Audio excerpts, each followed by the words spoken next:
Ora viva, bem-vindos ao AI Fórum Portugal, um evento promovido aqui no auditório do ECO, com um primeiro painel de convidados para falar sobre a inteligência artificial e toda esta febre que ganhou expressão em Portugal e no mundo desde o início deste ano, com o surgimento do chat GPT. E neste primeiro painel vamos falar sobre a revolução em curso dos chatbots, precisamente um exemplo, o chat GPT, todos nós certamente já experimentámos. E para falar sobre este tema tenho connosco o Luís Elvas, que é docente e investigador do ISCTE Executive Education, o Gianluca Pereira, que é CEO da Visor AI, e o Miguel Mira da Silva, professor catedrático de Sistemas de Informação do Instituto Superior Técnico. Nós vamos começar então vou começar pelo Luís, e já agora agradecer a vossa presença. Vamos estar a falar de AI nos próximos 45 minutos. Luís, AI não é propriamente, a inteligência artificial não é propriamente uma coisa nova, é um conceito já com muitos anos. Sente que estamos de facto a viver um período de viragem para a inteligência artificial? Sim. Ou é só... Sim, ou seja, nós hoje em dia, portanto, eu falo sempre mais na perspectiva do mundo académico, mas é claro que no mundo académico também temos contacto com o mundo empresarial e nós notamos que as próprias empresas têm essa preocupação em se ligarem à inteligência artificial, em usarem a inteligência artificial no seu dia-a-dia, quebrar tarefas que são rotineiras. Tudo isso ajuda que a inteligência artificial tenha um papel cada vez mais importante. E hoje em dia também toda a capacidade computacional que temos vem a ajudar esses mesmos problemas. Se calhar só há 10 anos não tínhamos esta capacidade de processamento que não permitia hoje em dia darmos uso àquelas que são muitas vezes as nossas intenções e os nossos casos de uso para a inteligência artificial. E também tendo estes cuidados, os dados também se vão melhorando. Nós, se calhar há 15, 20 anos, grande parte dos dados das empresas era tudo em papel, em dossiês, e sendo um motor de inteligência artificial, dados e não só informação estruturada, no caso dos chats, tudo isto vem a ajudar à progressão da inteligência artificial e ao seu uso cada vez mais. Sim, leciona numa escola de negócios, portanto a pergunta é se é possível hoje em dia ser-se gestor de uma empresa sem ter noções básicas do que é inteligência artificial. Sim, ou seja, é muito difícil um gestor não pensar na inteligência artificial e nós no ISCTE Executive Education pensamos muito nisso e agora até com os novos mestrados que temos em tecnologias digitais. Portanto, a nossa ideia é essa mesmo, é permitir aos gestores das empresas que tenham noções do que é a inteligência artificial e do que é a inteligência artificial lhes pode vir a trazer. Portanto, e no Executive Education nós até temos as empresas que vão, elas próprias, dar auxílio às aulas, muitas vezes a trazer casos práticos fora do mundo académico, para que se perceba todas aquelas que são as mais-valias da inteligência artificial e do chatbot, em tudo o que é a organização da empresa, em tudo o que é apoio, até na parte da prestação de serviços, em que é que isto nos pode ajudar, em que isto nos pode fazer ultrapassar o foco em determinadas tarefas mais rotineiras, para que não tenhamos um recurso, não lhe vou chamar perdido, mas um recurso que esteja focado em tarefas que a inteligência artificial nos pode vir a ultrapassar. E se um gestor não se vai preocupar com isto, cai no perigo da própria empresa começar a ficar para trás e não acompanhar o desenvolvimento destas novas tecnologias emergentes. Sim, é uma questão de competitividade, claro, mas também de redução de custos, não é? Claro, é tudo. A Gianluca é CEO de uma empresa que trabalha e é especializada em inteligência artificial. Eu devo começar por perguntar para quem não conhece o que é que vocês desenvolvem. Uma plataforma de atendimento ao cliente. Ok. Bom dia e obrigado também pela oportunidade de estar a falar sobre esta temática. Sim, na Visor AI nós o que desenvolvemos foi uma plataforma tecnológica com o principal objetivo de ajudar a automatizar o customer service. Os chatbots é uma forma de o fazer. Então a nossa solução, o nosso produto tecnológico que construímos é para dar às equipas de atendimento ao cliente, de customer service, a possibilidade deles próprios construírem os seus próprios chatbots para responder às necessidades da própria empresa. E é isso que nós fazemos. Ajudamos os nossos clientes a automatizar o Customer Service. Sim, da experiência que tem, sente que as pessoas querem interagir com chatbots ou preferem interagir com um operador humano? Os consumidores, é assim, temos sempre um público alargado, não é? Sim. Temos gerações diferentes que estão Claro. habituadas a outro tipo de atendimento. Por exemplo, os meus pais ainda preferem ir ao balcão do banco ou falar com o seu mediador de seguros. Agora existem outras gerações, outras pessoas mais com menos disponibilidade temporal, chamemos-lhe assim, que veem nos chatbots uma forma de terem as suas respostas mais rápidas. Então, o que é que o consumidor quer? Quer ter as suas dúvidas esclarecidas e quer ter as suas situações ou as suas solicitações resolvidas.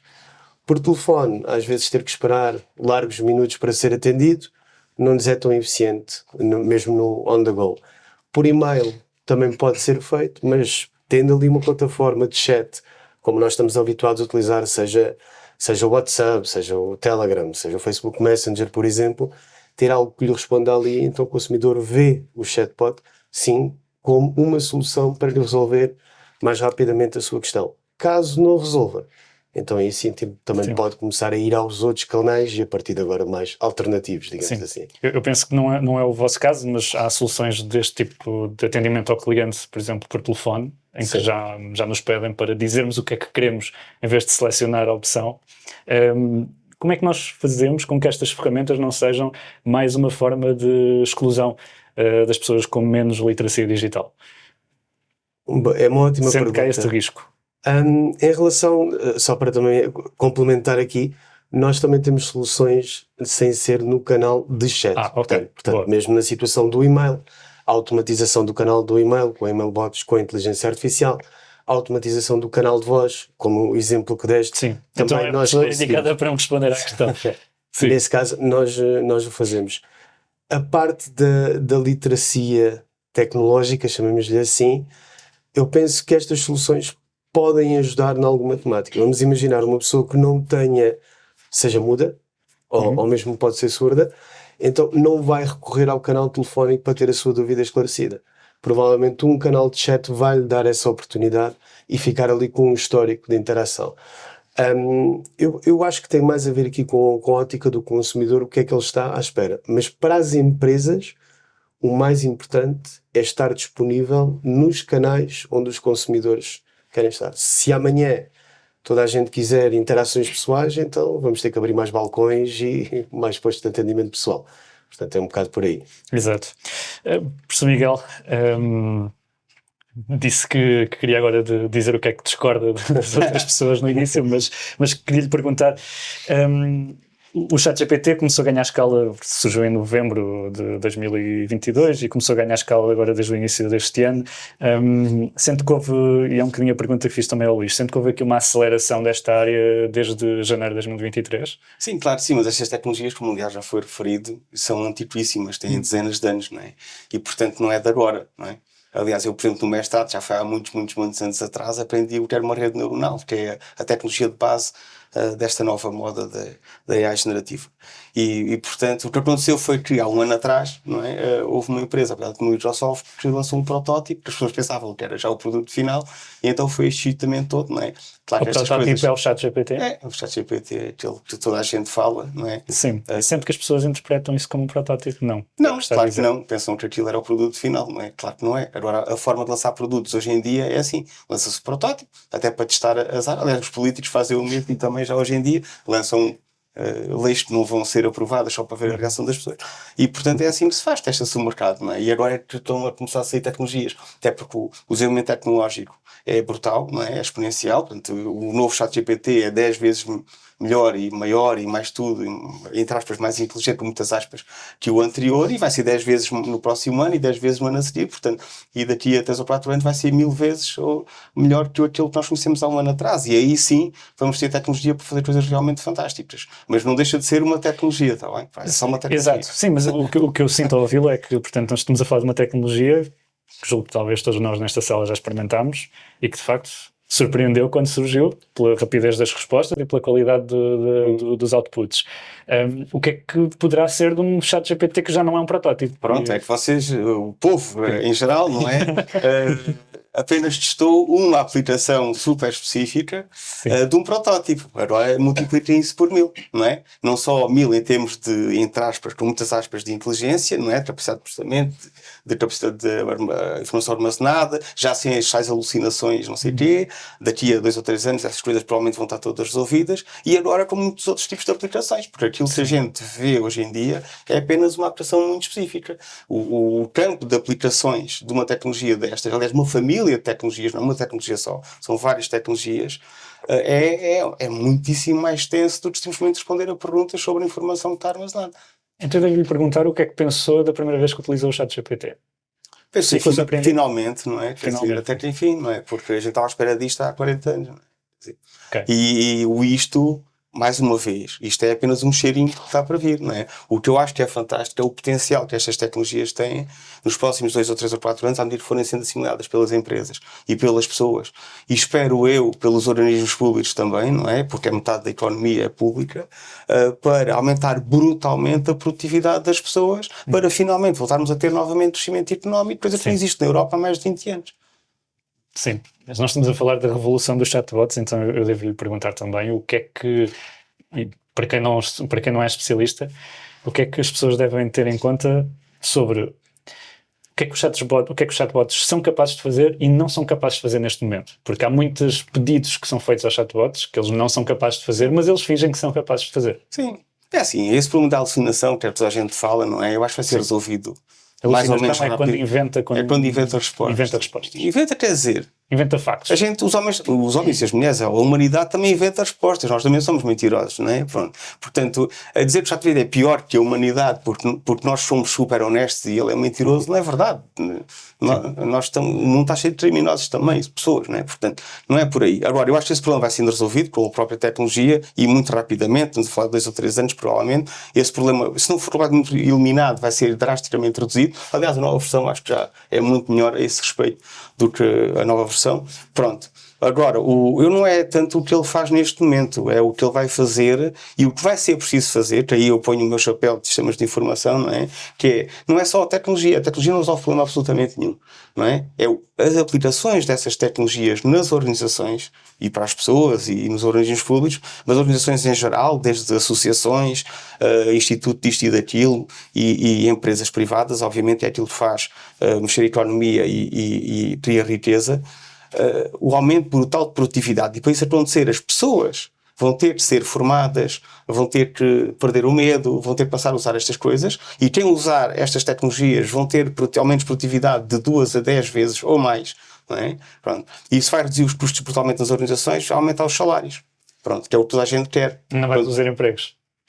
Vai criar algum desemprego, mas neste momento nós temos falta de pessoas, não é excesso de pessoas. Neste momento nós temos mais falta de pessoas para muitas funções do que excesso de pessoas. Portanto, o desemprego que há na Europa é estrutural, não é por haver pessoas a mais e empregos a menos. A gente neste momento tem muito mais falta de pessoas. Por exemplo, na área da informática temos uma falta brutal de talento, porque nós temos que aprender a reconverter, e o papel, não é, do ISTE e do técnico mais, que é a Escola de Formação do técnico, aprender a reconverter melhor e mais rapidamente e principalmente de forma mais barata os milhões de pessoas para estas novas oportunidades que estão a surgir, já existem, aliás. Sim. Uma boa perspectiva. Professor Luís, como é que nós conseguimos identificar quais são os setores que estão mais expostos a esta transformação neste momento? Quais são as características, o que é que faz num setor mais vulnerável ou mais apto também a aproveitar os benefícios? Eu creio que depende muito também do peso das decisões. É claro, num setor como o da saúde, em que muitas vezes temos de estar como o professor também referiu, quer dizer, é uma tecnologia para nos auxiliar, não é uma tecnologia, nunca vamos pôr num hospital um algoritmo de inteligência artificial a tomar uma decisão se esta pessoa vai ser operada ou não. Consegue dizer que nunca? Não consigo dizer que nunca, mas portanto é complicado, sim, mas no momento atual em que estamos não é isso que é expectável. Sim. E falando na minha área, que é na área da saúde, tudo o que nós fazemos de inteligência artificial, é claro que a inteligência artificial, quando dá uma decisão dela, que é depois avaliada pelo corpo médico e depois toma uma decisão com base naquela que é a informação. Portanto, a inteligência artificial está na ótica do apoio à decisão, neste momento, por exemplo, na área da saúde.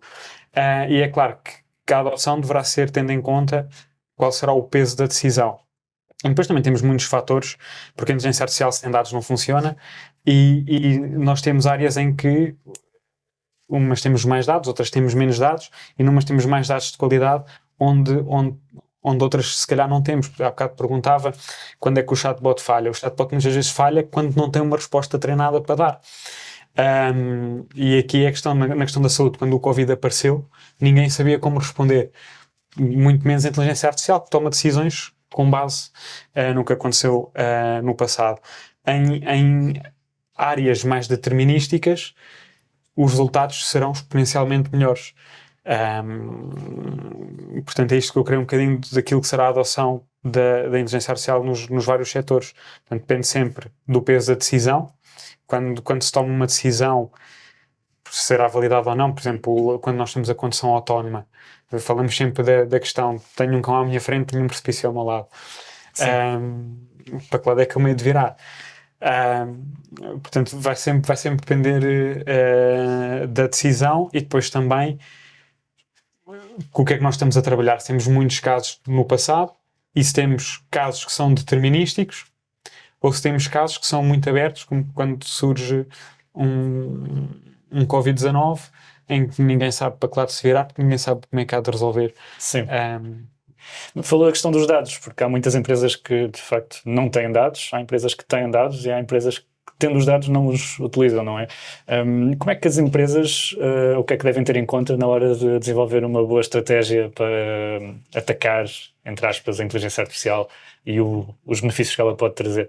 E também os riscos, não é? Porque ela pode ser uma ameaça ao negócio em alguns casos. Claro, sim, sem dúvida. Portanto, a estratégia para aquelas empresas que não têm dados é começarem a criar uma boa base de dados, uma base de dados estruturada, com uma ideia bem pensada para qual será o nosso caso de uso. Para aquelas que têm dados, enfim, é claro, a privacidade será sempre um problema, mas muitas das vezes, ou seja, falando de pessoas em específico, muitas vezes os dados estão anonimizados. Portanto, nós na área da saúde nunca olhamos para quem é que é o paciente, para quem é a pessoa, olhamos sim para os dados fisiológicos daquela pessoa, olhamos para os indicadores daquela pessoa, nunca vamos qual é que é a morada, o nome da pessoa acaba por não ter impacto nenhum. É claro que na perspectiva de negócio muitas vezes as empresas têm receio que se venha a perceber determinadas formas de operação. Mas aí também que entra toda a parte da segurança e de todo o controle que nós também temos, se devemos usar a cloud ou não devemos usar a cloud. A questão da segurança dos dados, não é? A questão da segurança dos dados. Mas, ou seja, num ponto de vista mais prático, vou pôr no papel de um gestor de uma PME que não tem orçamento para investir ou para contratar profissionais de inteligência artificial, porque aparentemente eles também são escassos, não é? Já existem soluções no mercado, tipo Pronto a Vestir, para desenvolver. Eu sei que já existem, temos aqui um exemplo, não é? Mas no geral existem outras para... Sim, como é que está o mercado desenvolvido neste momento? Sim, não, nesse sentido o mercado, e nós até aqui em 2019, creio eu, a Europa até já tinha projetos para as pequenas e médias empresas para que tivessem soluções de branding, ou seja, eu sou uma empresa que atua em determinada área e aquilo desenhavas uma espécie de um logotipo. Portanto, isso já é algo que vem a ser pensado já há alguns anos.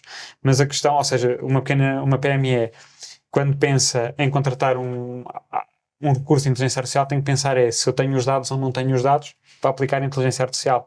Porque senão, ou seja, os dados é aquilo que vai alimentar o motor que é a inteligência artificial. Se não tiver os dados, não vale a pena estar a contratar um recurso. Tem que haver essa base. Para algo que acontece muito mais à frente. Muito bem. Gianluca, eu estava a rir quando eu perguntei se havia soluções Pronto a Vestir. Portanto, as empresas não têm que desenvolver muitas destas coisas in-house. Já existe um mercado de soluções. O que é que me pode dizer sobre isso, para além da vossa solução? Como é que o mercado está a desenvolver-se? Sim, aqui nesta parte, eu gostei foi da expressão do Pronto a Vestir. Por acaso nunca tinha ouvido a expressão aplicada a esta componente e achei bastante curioso. Sim, já existem soluções tecnológicas prontas a entregar aos clientes. Aqui depende muito do tipo de empresas, ok? Por exemplo, uma PME ou uma pequena empresa dificilmente terá os recursos financeiros e temporais para, em casa, chamamos assim, in-house, tentar construir uma solução completamente adaptada à sua realidade. Portanto, faz sentido sim ir a um pronto a vestir, chamamos assim. Empresas de maior dimensão, e nós trabalhamos principalmente com bancos e seguradoras, têm os seus próprios centros de inteligência artificial e que aplicam o conhecimento que têm não só à área do atendimento ao cliente, mas em muitas outras áreas depois dentro da empresa. Aqui há a avaliação, a análise dos próprios dados internos para fazer melhor credit score na alguma situação de créditos, para avaliar fraudes em sinistros. Portanto, tem muitas vezes equipas internas para ajudar a ver uma série de use cases internos. O que é que acontece? Este tipo de soluções, como a nossa, que é uma solução, é um produto já pronto a entregar, nós falamos muitas vezes com os diretores de operações de contact center, que dentro das grandes empresas são normalmente vistos como um centro de custos, que é, se vamos ter 500 mil clientes, então temos que ter mais 150 pessoas e vai ser um custo enorme, e são quase um patinho feio, entre aspas, dentro das organizações. Então, ao nós providenciarmos uma solução tecnológica que os ajude a otimizar, a tornar a operação muito mais eficiente, acaba por elasticidade. Exatamente, sim. Consegue escalar. Isso toca na outra questão dos empregos, não é? Porque, por exemplo, costumamos ouvir muitos especialistas dizerem que isto não vai destruir, não vai gerar uma onda de desemprego. O vosso site, por exemplo, diz em letras grandes: no need for data scientists or developers. Ou seja, não será necessário contratar pessoas noutra área, até diz mesmo que you will not need to increase the team to ensure client satisfaction. Não precisa de aumentar a equipa. Isto não é um bom indício para quem acredita que isto não vai destruir empregos, não é? Eu acredito fielmente nisso, aliás. E melhor do que ser eu a falar, nós temos já a Associação Portuguesa de Contact Centers em Portugal, que todos os anos emite um relatório em que fala dos tempos médios de espera e dos tempos de resolução de problemas, que às vezes, dependendo também do canal, dependendo também da natureza do problema, levam horas e dias a ser resolvidos. Eu agarro aqui nas palavras do professor também, que é: nós temos falta de pessoas, até para algumas situações, e tecnologia vem ajudar a tornar as operações mais eficientes. Portanto, os tempos de espera para o consumidor final, falávamos há pouco, passam a ser reduzidos. Imagina, se eu tenho um problema em casa, ou tenho alguma dúvida sobre o meu extrato bancário, e estou a fazer as contas e cheguei ao final do mês, mesmo com as coisas todas bem contadas, mas aparece lá um débito direto que eu não faço ideia que aquilo está-me a aparecer com bastante frequência. Eu, como consumidor, preciso de esclarecer essa situação. Se eu vou mandar um e-mail ou telefonar que só atendem a horário útil até me resolverem, leva bastante tempo. Com o chatbot, reduz esse tempo. A operação desta empresa que faz os débitos diretos torna-se mais eficientes porque, com o recurso à tecnologia, ajudou a resolver a solicitação de um consumidor. A nível dos empregos em si, é curioso, porque falamos muito aqui da parte de inteligência artificial e há pouco comentávamos ali fora. O nosso Ideal Customer Profile, as pessoas com quem nós falamos dentro das empresas, são pessoas que não têm conhecimento técnico sobre parte de inteligência artificial, o que é que significam os modelos, o que é que são intents ou entities sequer. Então nós tentamos construir um produto, lá está. Não precisa de data science, conseguem arrastar caixinhas, fazer exemplos de perguntas e este é o tipo de respostas, para lá está, conseguirem ser mais eficientes na operação. Eu penso que depois há formas de aplicar isso bem e de aplicar isso mal. Eu vou dar um exemplo. Esta manhã interagi com um chatbot num site enquanto estava a fazer alguma pesquisa para este painel e fiz-lhe uma pergunta muito concreta e ele respondeu-me que queria-me responder às 9 da manhã. Portanto, isto foi antes das 9.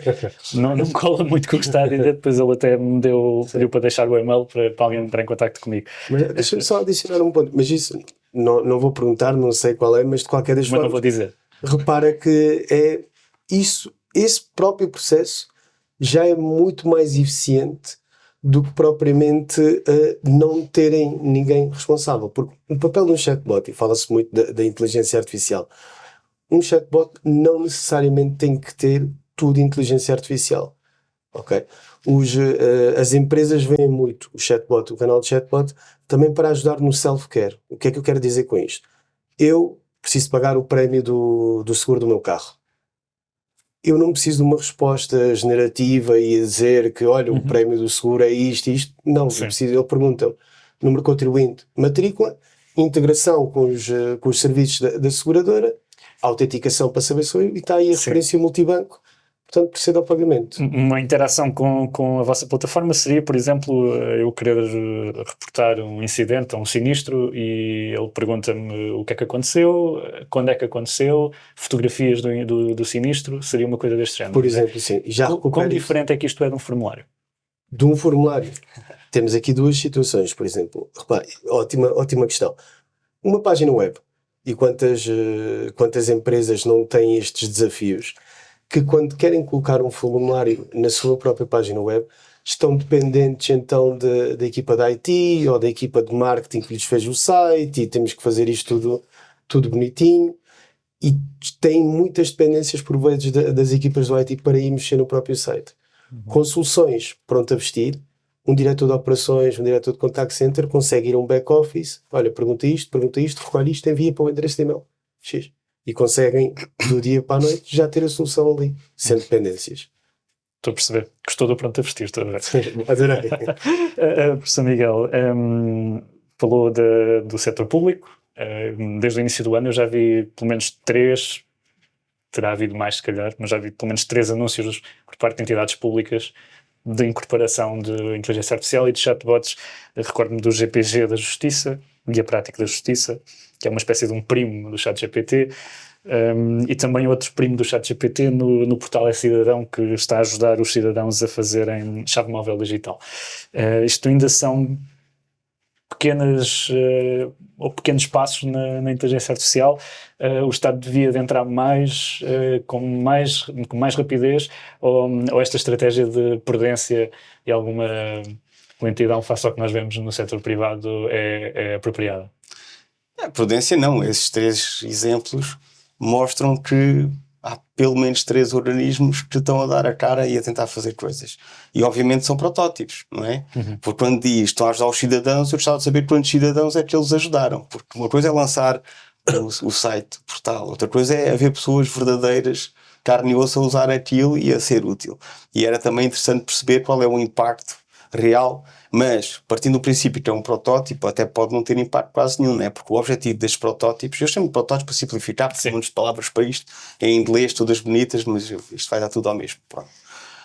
É aprender o que é que funciona, o que é que não funciona. Portanto, a gente não está à espera que estas coisas realmente sejam muito úteis ou que funcionem logo bem no primeiro dia, não é? Pelo contrário. E ainda bem, e já agora eu uso o exemplo até do Bupi, que não tem inteligência artificial, até tem lá por trás, o Bupi é um bloco único do prédio, como um exemplo de um projeto público, não é? Num organismo público, super interessante, porque está a tentar resolver um problema, que é um problema eterno em Portugal, que é ninguém sabe quem é que é dono das terras. Especialmente tem metade de Portugal, que é metade do Rio Tejo para cima. Pronto, que é um drama. E agora ainda mais. E com os incêndios e tudo mais. E eles estão a tentar resolver esse problema. Portanto, claro que o Bupi não é perfeito, mas o terem feito qualquer coisa, e eu agora estive há pouco tempo lá numa aldeia no norte, e aí vejo as pessoas entusiasmadas em querer registrar as suas terras, coisa que não aconteceu durante sempre, não é? Pronto, e isso acho que é bom, não é? Claro que depois eles vão ter que fazer isso para cobrar impostos, para obrigar as pessoas a limpar as matas e... Pronto, a gente sabe isso tudo, né? As pessoas também sabem. Mas pronto, é um bom exemplo, aquilo não é perfeito, eu tentei usar, depois aquilo começa-se a complicar e depois pronto. Mas a verdade é que pelo menos estão a tentar, e isso é bom porque estão a aprender, e que haja outros organismos públicos a fazer o mesmo, é ótimo. Pronto, dito isso, nós temos de ter consciência que em Portugal há 6.000 organismos públicos e estamos a falar de 3 exemplos, ok? Pronto. Então devíamos estar a ver mais anúncios. 0,02%, não é? Acho eu. Hã? Sim, devíamos estar a ver mais anúncios nesta altura. Devíamos estar a ver dezenas, centenas, não é? Milhares, não é? O problema é que depois não há, lá está, não há talento nesses organismos públicos. Em geral, há nesses 2 ou 3, se calhar há, mas nos outros 5.997 não há. Se calhar talento, não há pessoas. Se calhar não há dinheiro disponível para isto. Há muito dinheiro para muita coisa e muito mal gasto, mas não há dinheiro para isto. E depois também não há capacidade de gestão, que é a outra vertente, não é? Que é a tecnologia, as pessoas e a gestão. E não há capacidade de gestão porquê? Até por causa das próprias leis, dos contratos públicos. Vocês também, com bancos e seguradoras, não têm esse problema. Por exemplo, eu trabalho com organismos públicos, com câmaras, hospitais. Toda a parte da contratação pública em Portugal é um impedimento brutal à inovação, por exemplo, não é? Pronto, toda a parte de gestão de recursos humanos no Estado em Portugal é um impedimento total à inovação. Portanto, há muitas vezes as pessoas nesse sentido até são bem intencionadas. Eu conheço várias pessoas até bastante boas, algumas, não é? Não são assim também muitas, mas algumas, não é? Só que não conseguem fazer as coisas, porque não podem comprar as coisas como querem e como deve ser, não podem fazer os projetos como deve ser, como se faz hoje em dia, pronto, e realmente é difícil inovar. Sim, está a parte do PRR e das apostas. Devia Das haver apostas? Das apostas e dos investimentos que estão a ser feitos. Devia de haver mais inteligência artificial no PRR. Não é? São tantos projetos. Claro que sim, mas devia de haver mais inteligência artificial no PRR. Não, eu acho que não é por aí, quer dizer, eu acho que quem quer Já fazer... tem muitas coisas na Terra. O dinheiro faz parte da equação, mas eu acho que é sempre usado como desculpa, e eu acho que mas é como desculpa, é uma desculpa esfarrapada, porque o dinheiro não é mais importante. Como eu mencionei, o importante para mim é as pessoas, que normalmente não existem em quantidade e em qualidade. Okay? Eu já posso dar exemplos concretos, eu tenho muitos exemplos para dar. Concretos. Não posso citar os sítios, não é? Sim. Pronto, somente para dizer mal. Mas é a capacidade de gestão, que é péssima. Normalmente a gestão é terrível. É quase nenhuma. Está a falar do setor público. Sim, em geral. Sim, mas nas privadas também. Mas nos privados também. Eu até costumo dizer, em Portugal só conheço 2 empresas privadas bem geridas. Em Portugal inteiro, pronto. Portanto... É chato estar a dizer. Mesmo bem, pronto. E depois é estas leis, não é? As leis de contratação pública, a lei de gestão de recursos humanos, as leis que gerem recursos humanos no Estado, em que não se pode contratar, não se pode despedir, não se pode dar prémios, não se pode castigar, não se pode fazer nada, depois as pessoas metem em baixa quando lhes apetece. Quer dizer, assim é difícil. Depois nos informáticos, como ganham o dobro dos outros todos, ainda mais complicado é, não é? E isto a gente vê nos organismos públicos, todos os organismos públicos, eu sei. Por exemplo, os hospitais estão a perder os informáticos todos e só perdem os bons e ficam os maus, os que não fazem nada, ou pior ainda, né? Porque há muita gente corrupta e no meio disso tudo, né? Pronto. E é complicado. Começa a ser um hospital hoje em dia sem 20, 30 bons informáticos. E isso é um problema de falta de competitividade? Não é um problema das leis, é um... Sim, mas estes começa por aí. Os orçamentos estão mal, gastam um monte de dinheiro em coisas que não são precisas. Sim, e estes depois trabalhadores vão para o mercado e depois acabam possivelmente a trabalhar para empresas estrangeiras. No dia seguinte, eu conheço histórias de funcionários de informática de hospitais que chegam lá ao diretor e dizem assim, olha, ofereceram-me o dobro, o triplo para ir para esta empresa. E o diretor diz, eu fazia o mesmo. Pronto. Não é? Porque neste momento a falta de talento nesta área não é só inteligência artificial, é informática em geral e tudo que está ligado à informática, não é só informática pura e dura, por exemplo, design, UI, UX e não sei o quê, não é? Análise de dados, que é semi-informática, etc.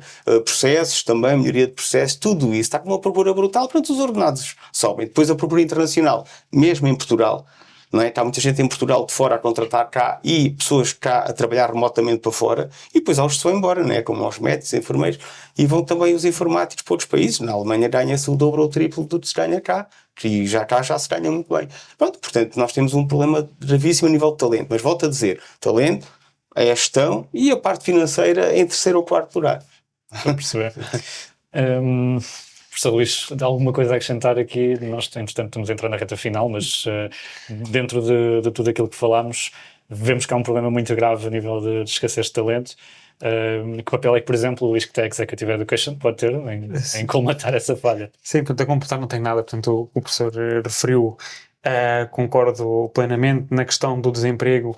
Temos vários exemplos na história que aconteceu quando apareceu a força do vapor, quando apareceu o Google, quando apareceu o e-mail, também apareceram as pessoas nas empresas a entregar as cartas, portanto, e as coisas vão se desenvolvendo e progressivamente desaparece um, aparece outro logo a seguir. Portanto, acho que é um não problema. É claro que nós pensamos no curto prazo, é que se agora tenho uma solução que vai substituir 10 pessoas, são 10 pessoas que vão para a rua, mas são 10 pessoas que ao fim do mês, há muitas áreas que estão a precisar, e ao fim de um ano vão aparecer postos novos. Portanto, acaba tudo por por crescer ao próprio ritmo. Da parte das academias, as academias também estão a trabalhar nesse sentido de dar mais formação, no caso do IST Executive Education, dar formação a quem trabalha nas empresas, aos gestores, dar uma formação prática e também rápida, que nós agora, por exemplo, criamos este mestrado novo, que é um mestrado de 1 ano. Está a referir-se ao Digital Technologies for Business. Exatamente. Portanto, os gestores vêm, as empresas também vêm dar formação nesse sentido, casos de uso, aplicações, problemas concretos, soluções práticas. E é claro, a Academia está a trabalhar nesse sentido, porque também se tenta acompanhar o mercado, não é? E quais é que são as necessidades das empresas, e acaba por esse também ser parte do nosso papel, e a evolução acaba por ser essa, acaba por ser progressiva. E é claro, se formos pensar a curto prazo temos sempre pequenos problemas, mas se formos pensar a longo prazo a solução é muito maior do que qualquer problema que se possa pensar. Sim. E enquanto especialista, qual é a área que agora está mais entusiasmada dentro da inteligência artificial? Porque sou suspeito, porque o meu dia-a-dia trabalho na área da saúde e é uma área interessantíssima. Agora também é uma área com um desafio muito grande, que é eu não sei nada de saúde. E então tenho sempre problemas no que toca a tomar uma decisão, ou de ir por este caminho ou por aquele caminho, e também é aí que entram agora os novos cursos, que acabam por ser cursos híbridos, que juntam determinadas áreas às tecnologias digitais, e também o ISCTE acaba por entrar agora com o ISCTE Sintra, que acabamos por ter vários cursos que aplicam as tecnologias digitais, problemas aplicados. Mas focando de novo na tecnologia, ou seja, daquilo que está a ser desenvolvido e daquilo que vê que está a acontecer, o que é que o entusiasma mais, por exemplo, na parte da saúde, no que é a inteligência artificial e os chatbots, mas aqui alargando a esta área de forma mais abrangente, pode fazer pela saúde, pela nossa saúde. Sim, o que a mim me entusiasma muito é tudo aquilo que se pode vir a ganhar. Por exemplo, eu trabalho com 3 ou 4 departamentos num dos hospitais em Portugal, e nós, quando vamos olhar para variáveis em tempo real, temos uma base de dados com 1600 variáveis, só dados fisiológicos recolhidos em tempo real dos pacientes. É claro, uns não existem, outros existem, mas tem essa capacidade de recolha. É muito complicado para um médico ir olhar para um paciente que está internado há 3 meses, com 1600 variáveis fisiológicas, e tomar uma decisão. Porque, ou seja, nós estamos a falar muitas vezes de dados que são recolhidos minuto a minuto, e muitas vezes um grau ainda superior, de segundos em segundos. É impensável um médico, até se formos chamar um matemático, pegar em 1600 variáveis e multiplicar por quantos segundos o dia tem, vezes 3 meses. E a inteligência artificial aqui vem dar um grande auxílio, porque consegue, em um curto espaço de tempo, dizer ao médico: ok, estas são aquelas variáveis que eu, inteligência artificial, considero mais importantes para a tua tomada de decisão. E é claro, tudo se torna mais eficiente, a tomada de decisão torna-se mais eficiente, as filas de espera também são expectáveis que se venham a reduzir, porque a tomada de decisão torna-se mais eficiente e mais rápida. Portanto, há muitos ganhos, não só em recursos humanos, como em recursos financeiros, e como para as próprias pessoas, em que tudo acaba por ser mais rápido e também de forma mais eficiente. Muitas vezes nós vemos artigos que dizem somos todos humanos, e às vezes os médicos também falham, e por cansaço trabalham muitas horas, e a inteligência artificial vindo daqui dar foco ao que é mais importante na tomada da decisão, também ajuda o médico ou o enfermeiro a tomar uma decisão mais acertada, digamos assim. Muito bem. Gianluca, a vossa plataforma já faz muita coisa, mas o que é que ainda não faz e que no futuro poderemos esperar que venha a fazer? A nossa estratégia de crescimento, portanto, nós somos uma empresa de produto. A nossa estratégia de crescimento tem sido muito ao rumo do que os nossos clientes também nos vão desafiando. Ok? Portanto, nós começamos com... É curioso até, porque um dos nossos primeiros clientes foi a Câmara Municipal de Lisboa. Okay? É bastante curioso porque, no caso da Câmara Municipal de Lisboa, eles criaram um programa de inovação em conjunto com outras empresas para fazer alguns testes com algumas tecnologias novas. Estamos a falar ainda de 2016, ok? E então acabou por ajudar-nos a nós, como primeiro cliente, a atender o munícipe. Portanto, algumas perguntas que os munícipes tinham para reportar problemas na rua, na via pública. Portanto, era um use case muito simples, não tem nada a ver com a dimensão toda dos desafios que a Câmara Municipal de Lisboa tem, mas foi uma forma que nós começamos. O que acontece é que nós, para a parte do investimento, nós agora em março tivemos uma ronda de financiamento de 4,4 milhões de euros, lá está para ir buscar talento, que o talento também paga-se, para crescer internacionalmente, e a nível de investidores, esta propaganda, chamamos assim, do ChatGPT em novembro veio aguçar muito o apetite. Era a pergunta, está respondido. Exatamente. Muito bem, obrigado. Professor Miguel, vejo que tem uma visão para o país e daquilo que não está de forma correta. Falámos de problemas, eu queria lhe perguntar soluções. A gente vê alguma solução? Onde é que podemos começar a burilar essas arestas? Ainda bem que faz essa pergunta, porque eu gostava mesmo de falar sobre isso. Soluções para os problemas. É assim, eu acho que alguns já dei a entender. Podemos perguntar ao ChatGPT. Podemos perguntar ao ChatGPT. Sim, mas o ChatGPT vai dar a resposta que toda a gente já sabe, né? Pronto, procurando um pouquinho na internet, está de lá chegar, porque a informação bruta é a mesma, né? Sim. Ou quase a mesma.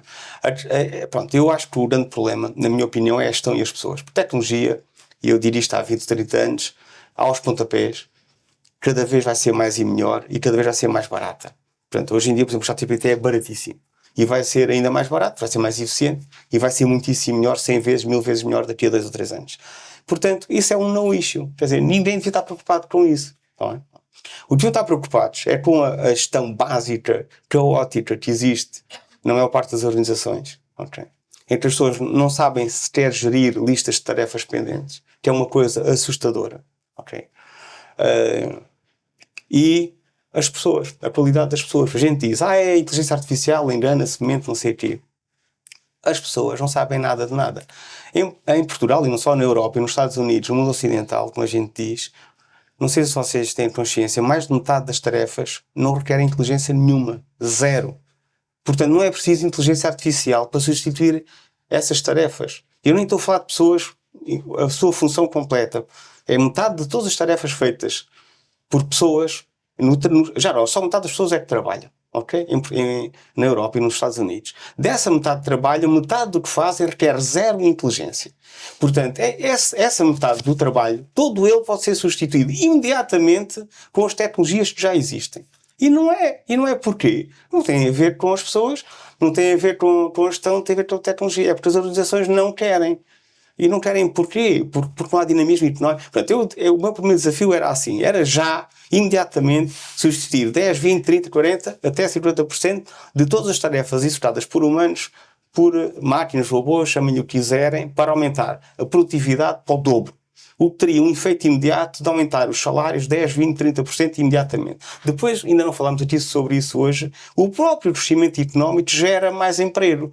Portanto, isto é um problema, se resolve ele próprio. A gente vai automatizar a tarefa, aumentar a produtividade, vai ter crescimento económico e vai criar mais empregos a seguir, como causa desse crescimento económico. Portanto, isto é uma fechadinha de rabo na boca, no sentido de um ciclo virtuoso.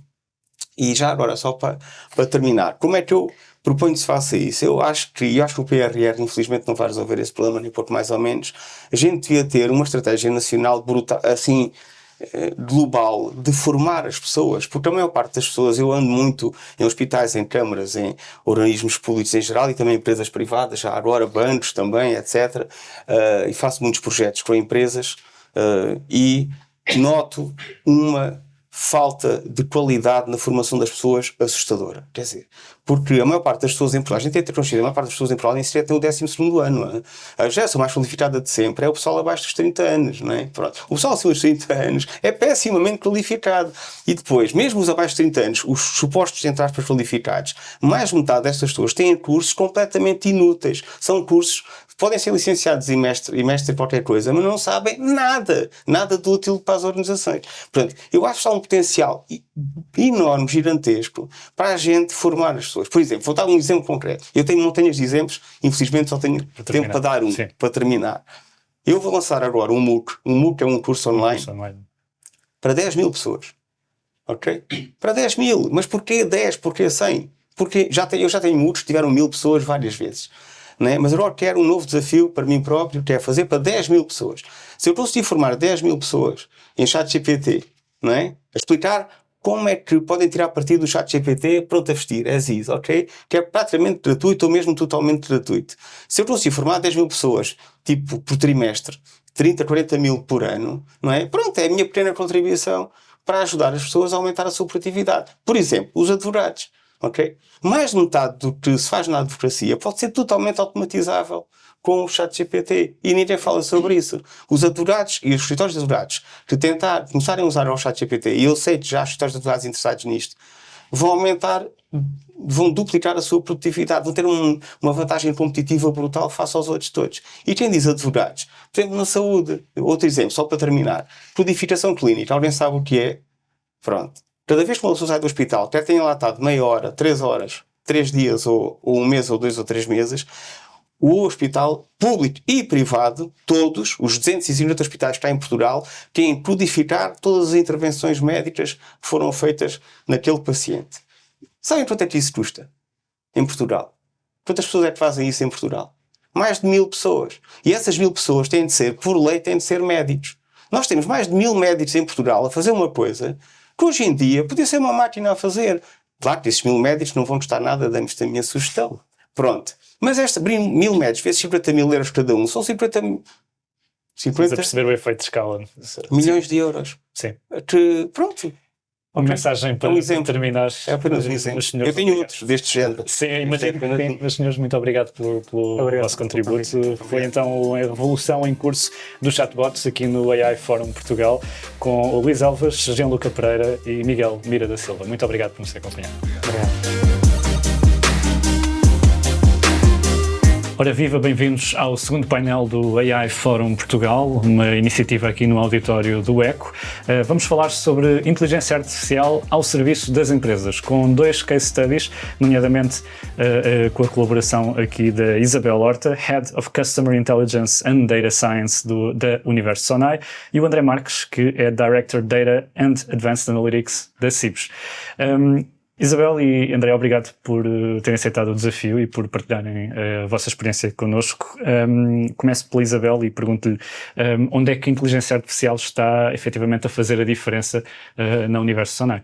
Bom dia, antes de mais, muito obrigada também pelo convite que foi dirigido, muito gosto estou aqui hoje. Nós na Universo Sonai, nós já trabalhamos com inteligência artificial há mais de 6 anos, na realidade, e só para desmistificar, também não é algo novo, na realidade, não é? Portanto, o termo já foi cunhado em 1956, John McCarthy, e efetivamente ao longo do tempo foram surgindo várias ferramentas e tecnologias associadas à AI. Nomeadamente, em 2010, o grande hype foi o Machine Learning. Na altura estava eu a fazer o doutoramento e entretanto, as coisas evoluíram. Portanto, nessa altura houve um marco muito grande em que as máquinas começaram a aprender e a conseguir, com base em dados históricos, prever, inferir e muitas vezes fazer até forecast no futuro. Houve, entretanto, em 2015, um hype muito grande do Deep Learning, portanto conseguimos aprender a trabalhar com bases de dados gigantescas, de Big Data, inclusivamente, não é? Em 2018 surgiu o Reinforcement Learning, e o Reinforcement Learning tentar retirar algum enviesamento dos dados, porque nós sabemos que os dados estão enviesados, e então criamos camadas aleatórias para conseguir expurgar todo esse viés dos dados e ter dados em bruto para trabalhar, e realmente em 2020 surgiu esta Generative AI com o DALL-E e mais recentemente o ano passado com o ChatGPT.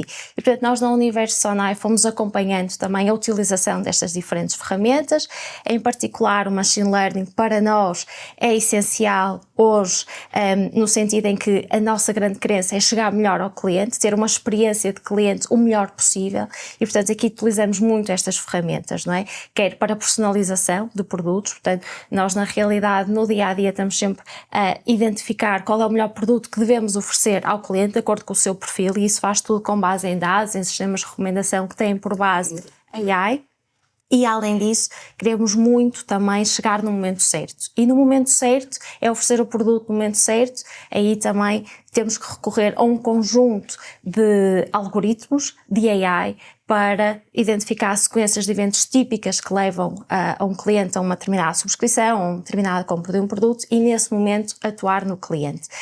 E, portanto, isto para nós já não é exatamente novo. Agora, o que nós vislumbramos é, com estas novas ferramentas, que vêm tratar muito melhor dados de texto e imagem, aí sim vamos ter performance muito maior ao nível dos nossos algoritmos que utilizamos hoje e essa vai ser a evolução. Nessa resenha histórica eu vejo é que não colocou aí, por exemplo, o hype de 2023, foi quando começou realmente a ganhar escala o ChatGPT, como sendo um momento de viragem. Portanto, acredita que é apenas mais um capítulo na história da inteligência artificial? Acho que não é um hype, acho que é mesmo okay. Algo que veio para ficar, não é? Na realidade, o que eu vejo é que vai mudar muita coisa. A capacidade que nós temos de trabalhar determinados dados, não é? Porque dados quantitativos, de certa forma, já conseguimos trabalhar bem, não é? Com esta capacidade de trabalhar texto vai nos fazer evoluir e, portanto, o que é que nós sentíamos um bocadinho nas empresas? Já há algum tempo, para não dizer um inverno, mas um outono, ou seja, os nossos use cases estavam a atravessar ali um bocadinho um vale de use cases novos, não é? Já há algum tempo que também não surgia nada muito disruptivo e, efetivamente, agora acho que veio aí um bocadinho este verão e este entusiasmo à volta do Generative AI que vai trazer muita coisa nova para as organizações. Sim. No caso da Universo Sonai, onde é que estão a aplicar agora a inteligência artificial generativa? Portanto, modelos que são capazes de gerar conteúdo, texto, imagens, mas sobretudo texto é o caso mais base que estamos a falar. Nós, neste momento, o que é que estamos a fazer? Portanto, nós estamos dentro de casa, portanto, a AI generativo já existia no passado, com outro tipo de tecnologia. Portanto, nós trabalhávamos com NLP, Natural Language Programming, que na realidade trabalhava texto, não tem esta componente do Large Language Models, portanto, não eram tão bons a trabalhar grandes volumes de dados e estes têm capacidade de trabalhar todos os dados que estão na internet, não é? E, portanto, o que é que nós estamos a fazer? Efetivamente, já temos primeiro uma reestruturação da equipa que permite dividir a equipa muito mais na utilização de ferramentas e não no desenvolvimento das ferramentas internas, que eu acho que aqui é uma diferença grande, né? Porque nós trabalhávamos muito to build, os modelos e agora é muito to buy, não é? E muitas decisões vai ser to buy e, portanto, nós aqui já instanciamos de certa forma, portanto, nós trabalhamos a nível de tecnologia na Microsoft, Azure, não é? E realmente isso é benéfico hoje, não é? Temos acesso ao OpenAI na Azure, especificamente, com os algoritmos que eles desenvolveram, o Codex, o DALL-E, o ChatGPT, não é? E, portanto, temos instâncias que são seguras, no fundo nós conseguimos partilhar dados de uma forma segura, não é? Portanto, temos a certeza que não vão parar no mundo da internet, que isso aí é completamente impossível isso acontecer, e estamos a instanciar, de certa forma, estes modelos nos nossos dados, em particular numa instância que é Chat with Your Data, e estamos a comparar e trabalhamos muito com Test and Learn e comparamos os nossos modelos atuais, não é? com estes resultados destes LL Games, que são os Large Language Models. Neste momento não posso dizer que já tenha substituído nenhum. Temos que ter confiança suficiente nos outputs que nos estão a transmitir. Estamos a fazer as primeiras experiências e isto também promete vir a melhorar nos próximos tempos. E, portanto, estamos também nesse campeonato de melhorar o que temos atualmente. Sim. André, são basicamente as mesmas perguntas para o vosso caso. Onde é que a inteligência artificial está neste momento a fazer mais a diferença na CIBS? Antes de mais, boa tarde e obrigado pelo convite. Bem, a CIBS, sendo uma empresa tecnológica, com 40 anos, foi uma empresa que a componente de inovação sempre teve muito associada. Foi assim com o ATM, foi assim mais recentemente com o MBA, portanto, a parte de inovação para o português, para o cliente final, sempre foi algo super importante para nós. Esta componente da AI, não posso dizer que seja nova. O facto de ter havido este boom do GPT, o AI já está aí há mais tempo e o AI está presente no nosso dia-a-dia. E já assim não é há 3, 4, 5, é há mais tempo. 10, 15 anos. A própria Google... Não era tão visível, se calhar, não é? Exatamente, pronto. Do ponto de vista de CIBs, que eu acho que é aquilo que é relevante fazer, destacar, além de toda a componente até mais de RPA, ou seja, mais a componente da automação de processos, em áreas como áreas financeiras, a área de recursos humanos. Nós próprios também temos uma empresa dentro do grupo que é a CIBs Processos, cujo foco é automatizar muitas daquelas tarefas humanas que podem ser automatizadas e que estavam aqui a falar no fórum antes. Portanto, tudo o que seja relativo a isso, estamos a trabalhar, seja com parceiros, seja internamente, para tentar, por exemplo, automatizar extração de dados de documentação para introduzir em sistemas e afins. Portanto, isso é algo que já é uma realidade e que temos estado a trabalhar. Depois, naquilo que também é o meu foco, eu estando na área de Data e na Advanced Analytics, usamos muito, não AI para uma coisa específica, mas genérica, ou não tanto AI como estava aqui a falar, mas é mais a componente até de Machine Learning. Okay? Nós olhamos muito para a perspectiva, a CIBs gera um conjunto de informação e de dados, e antes no painel estavam aqui a falar que data é importante, portanto a CIBs também tem feito um caminho longo e uma estratégia forte nessa componente de data, porque para termos bons modelos de AI ou de ML, os dados são fundamentais. Não só os dados como estão estruturados e a acessibilidade dos mesmos, mas também a tecnologia onde se inserem. Portanto, nós no ano passado montámos uma estratégia completamente focada para aqui, uma estratégia completamente focada nos dados e na extração de conhecimento que podemos daí extrair. E o que temos utilizado do ponto de vista da ML é muito a vertente de análise de cliente para melhorarmos de alguma forma, por exemplo, Customer Experience, do MBA, de todo o tipo de soluções que nós tenhamos, inclusive nós temos gateways de e-commerce, até à disposição quando nós fazemos o checkout para fazer algum pagamento e se estiver integrado, está mais comprovado que sempre que lá está a opção de MBA, de fazer o pagamento de MBA, 90 e tal % das pessoas escolhem o MBA porque é mais seguro. Portanto, nós também estamos inclusive... mais prático. Também mais seguro e mais prático, claro, como é óbvio. Não temos que colocar dados de cartão e tudo isso, portanto é só colocar o nosso número de telefone e recebemos uma notificação e aprovamos. E nesse aspecto, muito numa componente interna, e depois algo que já fazemos há muitos anos e que puramente da AI é a componente de fraude, que é aí que também somos muito fortes. Eu já vou explorar também essa parte, porque eu sinto-me na necessidade de fazer aqui um parênteses, porque estamos a falar de um tema que para quem experimentou o ChatGPT é muito simples, coloca lá qualquer coisa e ele dá uma resposta em linguagem natural, mas por trás disto, por baixo do capô, há muita coisa que é extremamente complexa, é uma área super complexa. E nós temos estado aqui a falar de Machine Learning, Deep Learning, Large Language Models, e para quem está em casa quem não é especializado não sabe o que são. Se me permites só dar aqui uma nota, o grande boom de 2023 foi o facto de, até agora, o AI servia para resolver problemas concretos. Eu tenho este problema de fraude, vou resolvê-lo. Eu tenho credit scoring que falaram, vou resolvê-lo. O grande boom do GPT foi, eu falo sobre qualquer coisa e ele responde. Sim. É aí a parte generativa, é aí que teve o grande boom, porque até agora, eu já estou nesta área de data e da AI há 12, 13 anos, com foco mais da AI nos últimos anos. Isto, porque quando eu trabalhei com muitas empresas, quando ia a algumas empresas, o principal foco era resolver problemas por intermédio da AI. E entretanto, se surge uma tecnologia generativa que me responde a tudo, eu faço-lhe perguntas, ele responde sobre qualquer tópico e acho que é aí que foi o grande boom. Sim. Mas só para contextualizar, e corrija-me se eu estiver errado, quando falamos em Machine Learning, estamos a falar de máquinas que são capazes de aprender com a utilização.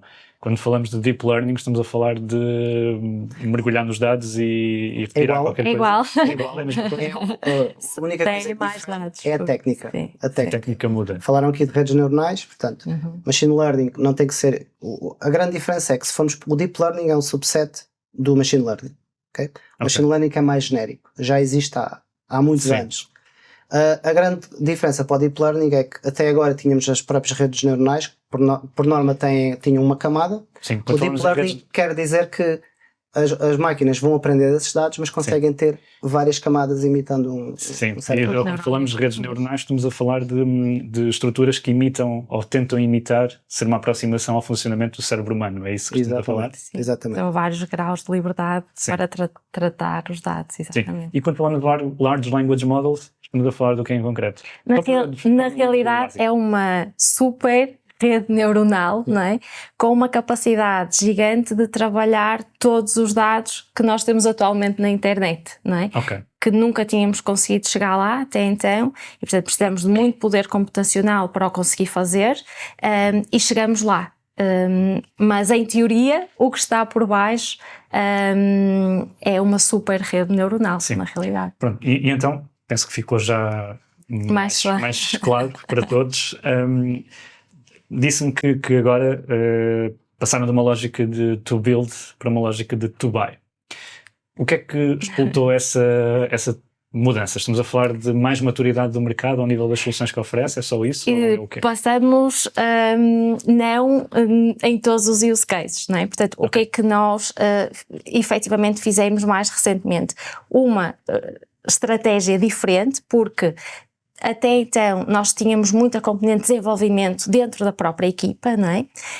E portanto tínhamos a componente mais de apoio ao negócio, de Advanced Analytics, e agora criamos também a parte de Research and Development. Portanto, nós vamos continuar a trabalhar alguns use cases em casa. E portanto há aqui algumas coisas que são realmente importantes, que é o que é core de negócio, em que nós temos o expertise dentro da organização, nós acreditamos que deve continuar a ser desenvolvido dentro da organização. Agora, o que é que acontece é que há muitos outros tecnologias, com base em AI também, que já estão tão avançadas no mercado que nós, ao desenvolver dentro da organização, não éramos competitivos e, portanto, não faz sentido estar a fazê-lo e, portanto, vamos comprar essa tecnologia, vamos utilizar essa tecnologia, customizamos aos nossos dados e é, no fundo, o que faz mais sentido. Nós até aqui tínhamos um bocadinho também essa estratégia, inclusivamente falamos no painel anterior até com chatbots, não é? Que também nunca nos fez propriamente sentido desenvolver dentro da organização, mas hoje em dia o que nós vemos é que um chatbot que anteriormente até era treinado com uma árvore de decisão ou com um modelo supervisionado, hoje em dia temos estes modelos Generative AI a suportar o desenvolvimento de um chatbot com uma performance que todos nós sabemos que é muito melhor do que era até então, não é? E portanto, como estão a surgir cada vez mais, não é? Ferramentas deste género, não é? De imagem, o DALL-E, o Codex, o ChatGPT, o GPT-4, tudo isso está a surgir tão rápido e outras acopladas, não é? Portanto, nós temos hoje em dia ferramentas que nos vão permitir ler documentos e tirar insights dos documentos de uma forma muito mais performante do que no passado, que tínhamos tecnologias OCR que eram muito mais reduzidas a nível de capacidade. Vamos conseguir sumariar reuniões de uma forma muito mais otimizada e eficiente. Portanto, toda essa componente de como é que nós conseguimos melhorar a produtividade das diferentes equipas dentro da organização, nós estamos muito mais numa abordagem de recomendar a utilização de tecnologias que estão a sair no mercado muito recentemente, mas muito da componente core até relacionada com o comportamento de cliente, melhorar a experiência de cliente, que nós acreditamos que essa expertise está efetivamente no negócio e isso continua a ser feito dentro da equipa. E também pesa nessa decisão o facto de, quando utilizamos soluções externas, podemos perder aqui um pouco o controle de onde é que vão, para onde é que estão a ir os dados. Isso é um problema para o Universo Sonai? Nós na Universo Sonai temos que garantir sempre que os dados estão em ambientes seguros, não é? Estamos num setor bastante regulado, portanto, e isso é um tema efetivamente que nunca irá ser adotada nenhuma tecnologia sem ressalvar, claro, a segurança onde estão os dados. Isso para nós é... Mas dá-vos confiança, como são vocês a desenvolver, dá-vos confiança de que os dados permanecem dentro da empresa e que não são... Nós, na realidade, mesmo os nossos modelos que nós desenvolvemos, os nossos dados estão numa Azure, não é? Estão numa cloud, porque utilizamos a cloud, não é? Tem todas as normas de segurança que têm que ter para não haver, obviamente, violação de fugas de dados. Muito bem. André, no caso da Cibos, no setor financeiro, lidam com milhares de milhões de euros de transações, talvez todos os dias, não sei se esta é a dimensão. 18 por dia. Pronto. Isso, quando estamos a falar de dados tão sensíveis, isso para uma empresa como a Cibos é uma vantagem ou é uma desvantagem na hora de aplicar a inteligência artificial? Olha, isso é uma ótima questão, porque eu já trabalho nesta área há muito tempo, trabalhei com diversas empresas, diversos setores, banca, seguradoras e afins, e nunca tinha tido uma exigência tão grande como temos ali. Porquê? Porque a Cibos tem um papel, mesmo a nível nacional, super preponderante, ou seja, acaba por estar na grande parte das transações que os portugueses todos os dias fazem, portanto, se há alguma coisa que nós não podemos falhar é na componente da segurança. Certo. Okay? Isso é algo, é um focal point. E isso traz-nos muitos desafios. Estamos aqui a falar há pouco do facto de termos os dados numa cloud, termos o data center numa cloud ou não, e por aí adiante. Até há pouco tempo isso era impensável na Cibos. Okay? Hoje em dia, claro, com todas as ressalvas, com todos os contratos que nós temos com os nossos fornecedores, estamos a fazer esse caminho. Mas estamos a fazer esse caminho porque eu acho que era inevitável. A Cibos em si já tem os seus próprios data centers, não é? E portanto já tem muita capacidade de computação. Mas quando passas para este tipo de sistemas cloud, a grande vantagem é o facto de, em primeira instância, poderes testar mais rápido, porque não tens que instanciar software, infraestrutura para fazeres aquilo, mas depois também tirares partido da expressão que há pouco usavam, que é tirares partido da AI que já esteja construído. Okay? Porque se estiveres isolado no teu meio, não vais conseguir hoje em dia, porque há um sentido de comunidade muito grande. O GPT é um ótimo exemplo, não é? Tu, para usar, não há nenhuma empresa, ou muito poucas empresas, teriam a capacidade para construir um modelo como o GPT, que foram necessários bilhões de investimentos como para está a fazer aquilo. Como está a dizer é que se a Cibos quisesse treinar um modelo destes nos vossos data centers, não teriam recursos suficientes da mesma maneira que a Universo Sonai teria. Exatamente, dificilmente. Sim. E daí a parte da segurança é fundamental e, como é óbvio, estamos a estudar esta componente do GPT, já estamos a utilizar alguns pilotos com informação, sabendo de antemão que a informação com o OpenAI, não o OpenAI, mas a componente da Azure, é garantida que os dados ficam no nosso data center.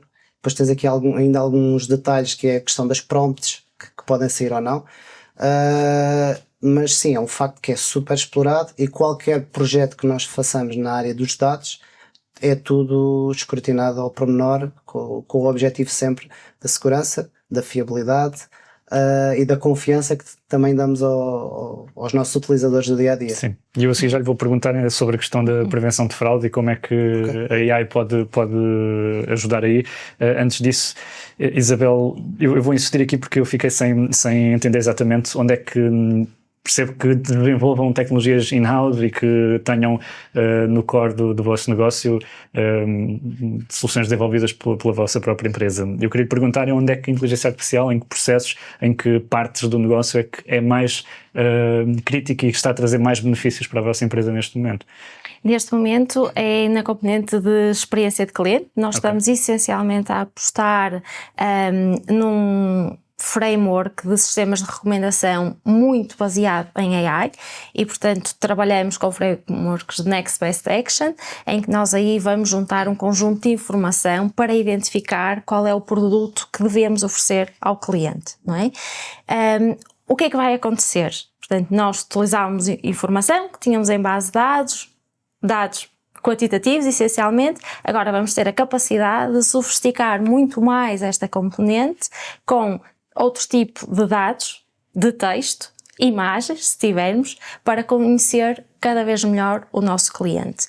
E, portanto, nós essencialmente trabalhamos nesta componente de Customer Experience para dar uma melhor experiência ao cliente. Aqui vemos também uma evolução muito grande, não só na inteligência que vamos oferecer ao cliente, que vai ser realmente mais ajustada porque vamos conhecer melhor o cliente, mas também na forma como vamos propor, que é, nós vemos que hoje em dia vai haver uma revolução a nível da User Experience.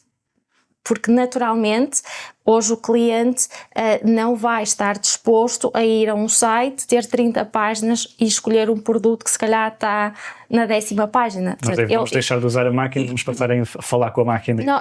Ou a falar ou a escrever, mas vai ser uma procura muito mais guiada, não é? Isso vai trazer uma disrupção. O cliente não vai estar disposto a dizer o que quer e a máquina vai dizer qual é a melhor opção para ele. E, portanto, nós, baseados em fintech, que somos uma empresa, não é, muito baseada em canais digitais, a app, home banking, portanto, tudo isso vai levar no fundo, estes modelos de AI estarem embebidos nos nossos canais digitais, como seja o novo normal. E o objetivo final é aumentar as vendas? O objetivo final é satisfazer o cliente na realidade e portanto se nós a base é muito mais customer centric, não é? Ou seja, eu vou chegar muito melhor ao cliente e portanto ele vai ficar bastante mais satisfeito, vou chegar às necessidades, às preferências deles e depois isso com certeza há de trazer o seu retorno no negócio, não é? Mas consegue quantificar se essa abordagem de conhecer melhor o cliente, quanto é que isso tem contribuído para e nós fazemos esse controle, ou seja, nós no nosso dia-a-dia confrontamos sempre, fazemos modelos típicos nesta componente, que é muito mais A/B testing, mais comparar os nossos, uma campanha ou uma oferta baseada em AI versus um grupo de controle, um cliente que nunca recebeu essa campanha e fazemos sempre medidas de uplift e portanto nós chegamos muitas vezes a ter 5 vezes mais uplift do que teríamos se não utilizássemos esta identificação do cliente certo, da proposta certa, de como é que devemos oferecer bem e em que momento é que devemos oferecer, não é? Portanto, se não tivéssemos esta AI, nós tínhamos uma produtividade que, de acordo com o uplift, seria 5 vezes menos, sim, em muitos use cases. Sim. André, faço-lhe agora então a questão. Eu sei que na Cibos apresentaram alguns casos de estudo ligados à prevenção de fraude, sempre um grande flagelo quando se fala de transações financeiras. Pode detalhar um pouco o que é que estão a fazer com a inteligência artificial nessa área? Bem, há aqui 2 ramos.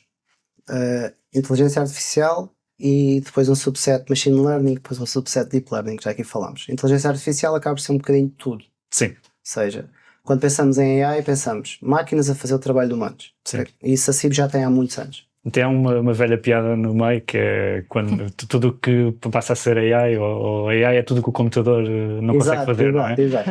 Quando passa a conseguir fazer deixa de ser AI. Exato. O Excel era AI aqui há uns... Exato. É necessário desmistificar isso. Sim. Nós já temos modelos de fraude há muitos anos baseados em algoritmia, em motores de regras e afins. O grande boost que nós demos na componente de fraude foi a partir do momento em que começámos a usar os dados para ter modelos treinados sobre os nossos dados para conseguir identificar a fraude ou não. Posso dar um exemplo. Em termos de MBA, a partir do momento em que começámos a usar Machine Learning, okay? Ou seja, modelos com base em padrões, em dados treinados, nós reduzimos 50% a fraude no MBA. É 50%, é imenso. E além disso, há outra vertente que é os falsos positivos. Também reduzimos os falsos positivos em 50%. Quer dizer que com menos 50% de falsos positivos, ou seja, ocorrências que o algoritmo diz que são fraude, mas depois não são, não é? Depois é trabalho que tens que investigar, com menos reduziste para 50%, que é imenso. Isto leva-nos também a termos uma das taxas mais baixas da Europa no ponto de vista de fraude. Temos 4 vezes menos, a nossa taxa é 4 vezes inferior à média europeia, que é excelente, mete Portugal num outro patamar. Números assim também interessantes, em termos de fraude estamos a falar de cada 10 mil euros, 30 cêntimos são fraude, que é muito, muito, muito bom. Sim. É esta componente da ML que nos tem ajudado muito nesta componente de fraude e nos tem permitido este boost. Sim, e onde é que ainda não está presente a inteligência artificial e vai passar a estar no vosso negócio? Bom, eu tento sempre olhar um bocadinho também para a frente. Sim. Onde é que estamos a ir. Esta componente que estava a referir do Customer Experience é algo que nós temos olhado do ponto de vista mais data science, ou seja, temos os nossos analistas, os nossos data science a tirar partido destas componentes de AI e de ML para extrair mais informação dos dados, ou seja, não vou olhar numa componente de analítica, mas vou usar este tipo de modelos para perceber o que é que os meus clientes andam a fazer e depois, com base nisso, faço o meu planeamento para a frente. Pronto. O que nós também estamos a querer fazer é isto depois os use cases andam muito à volta do mesmo, é melhorar a componente Customer Experience, seja nos nossos portais de e-commerce, seja no próprio MBWay. Okay? Isso é claramente um objetivo que nós temos. Hoje em dia fazemos-lo, mas não é de uma forma automática, ou seja, o que fazemos é tiramos insights e depois decidimos a estratégia, e depois é inevitável a GPT. Não é? Pronto, com todas as nuances de segurança e de privacidade de dados que nós estamos a explorar, mas isso vai transformar o nosso universo de trabalhadores, não diria em produtos em si, mas no dia a dia.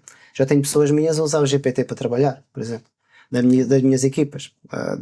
Tudo, ou seja, tudo um ponto de vista.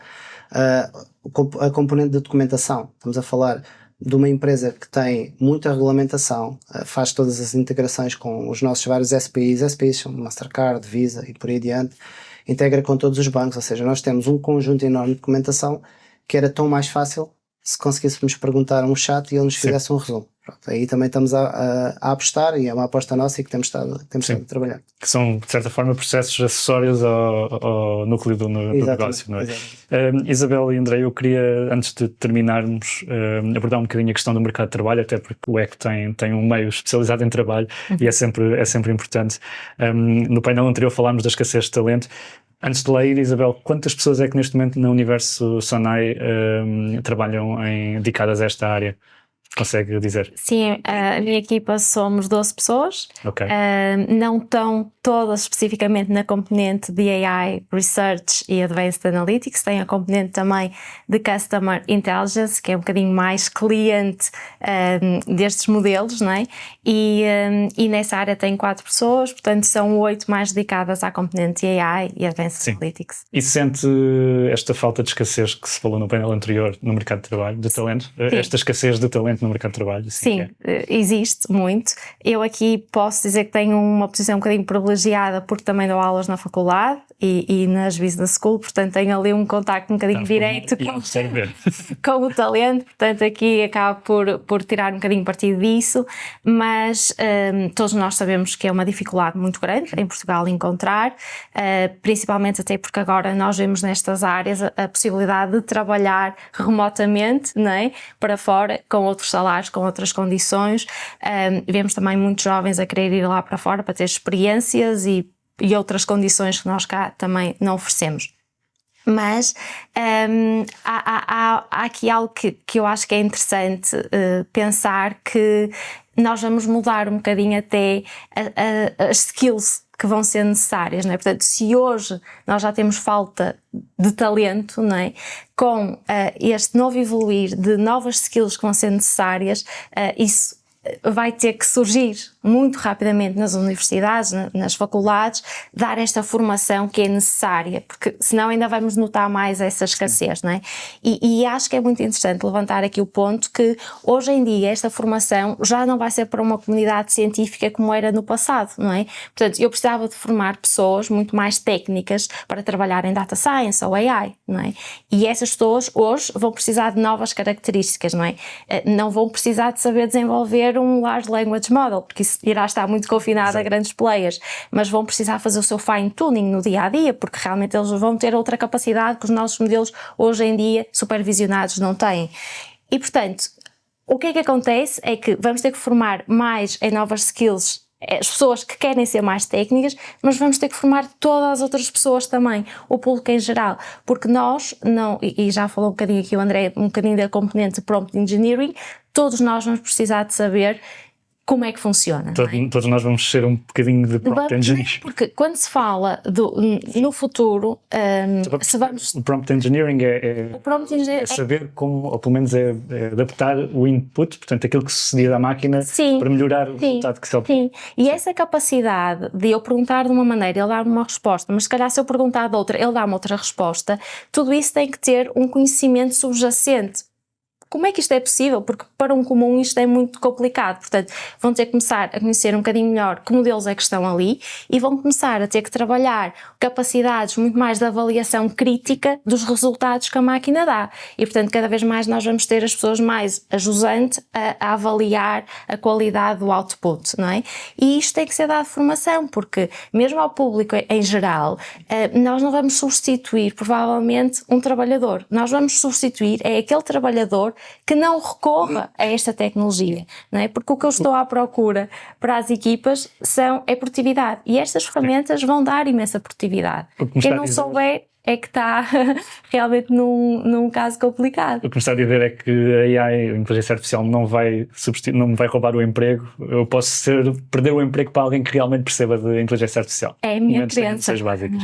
Muito bem. André, a mesma questão. Quantas pessoas é que têm na Cibs a trabalhar em inteligência artificial neste momento?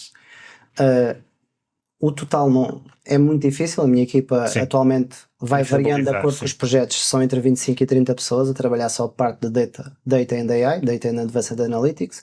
Nem toda a gente faz AI, nem toda a gente faz Machine Learning, mas de alguma forma trabalhamos todos para isso.